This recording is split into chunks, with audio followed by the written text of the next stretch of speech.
সবাই করতালিতে অভিনন্দন জানান।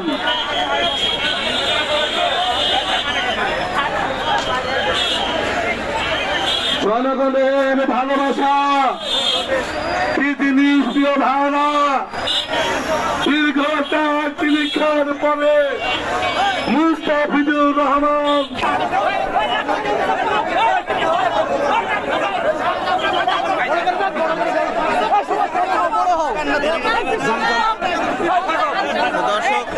সরাসরি দেখাচ্ছি যে কি পরিমাণ লোকজনের যে ভিড়।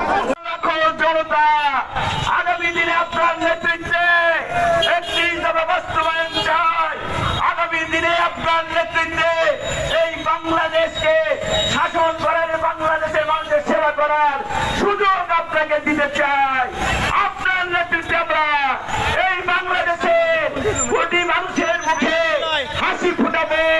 এই প্রত্যাশা রেখে আগামী দিনে আপনারা সবাই ধানের শীষে ভোট দেবেন এই অঙ্গীকার ব্যক্ত করে, এবং আমরা সেই দিন 27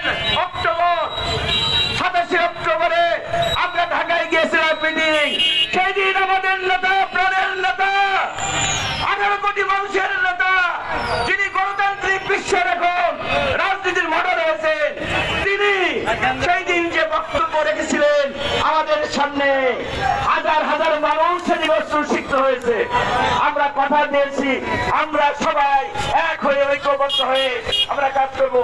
আজকের দিনে আমি সকল মনোনয়ন প্রত্যাশীদের কাছে আবেদন রাখলাম, আসুন তারেক রহমান আমাদের প্রিয় নেতা কাঁপতে কাঁপতে অস্তিত্ব রানে যে বক্তব্যটি আমাদের কাছে ওয়াদা দিয়েছে, সেই ওয়াদা আমরা পূরণ করে তাদের কাজ মিলে